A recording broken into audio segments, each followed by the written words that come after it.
হুমায়ুন কবির যে বক্তব্য রেখেছেন সেই বক্তব্য নিয়ে আপনার কি প্রতিক্রিয়া? অনেক আগে আমি এই ধরনের বক্তব্যের বিরোধিতা করেছি। আমি কোনোদিন অফেন্সিভ বক্তব্য দিইনি, আর কোনো বক্তব্যকে আমি প্রমোট করিনি বা তাকে সমর্থন জানাইনি।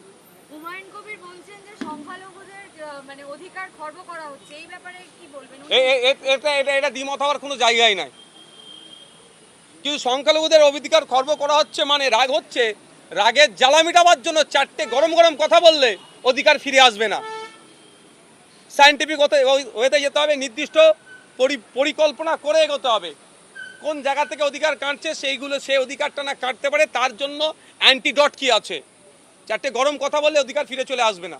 হুমায়ুন কবির বলছেন যে আমি মুসলমানদের সাথে নিয়ে রাস্তায় নেমে সেটা ভেঙে দেব, এই শব্দটাকে, এই বাক্যটাকে আপনি কি কোনোদিন সমর্থন করতে পারি না।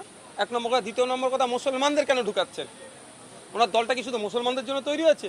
আমার যতটুকু জানা মতে ভারতবর্ষে এমন কোনো রাজনৈতিক দলকে election commission of India registration দেয় না কোনো একটা নির্দিষ্ট ধর্ম, বর্ণ, জাতের জন্য, ধর্মের জন্য যদি তৈরি হয়।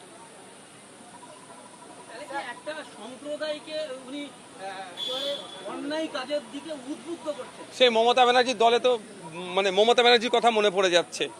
সে কোনো না কোনো একটা যেমন টান হচ্ছে, এটা আমি পক্ষ নিতে পারছি না, এর বিরুদ্ধে আমি। হুমায়ুন কবিরের বক্তব্যের উপরে মুখ্যমন্ত্রী বললেন বিধানসভার মধ্যে এটাই হচ্ছে শেষ বক্তব্য। তার মানে এবারের বক্তব্যটা যদি সমর্থন করলেন। দেখুন, এটা ওইরকমভাবে তিনি বলেননি। যতটুকু আমি শুনেছি বলছি, প্রতিবাদ জানিয়েছেন। প্রতিবাদকে আমি স্বাগত তখনই জানাবো যখন এইটা সবার ক্ষেত্রে প্রযোজ্য হবে। নামটা হুমায়ুন কবিরের জন্য ওর অফেন্সিভ বক্তব্যকে আমি কোনোদিন সমর্থন করি না। যদি হুমায়ুন কবির বলে তার জন্য এটা বিবৃতি, আর এখানে যদি হরে কৃষ্ণ বলে তার জন্য চুপ থাকলে, তাহলে মুখ্যমন্ত্রীর বক্তব্যকে সমর্থন করব না।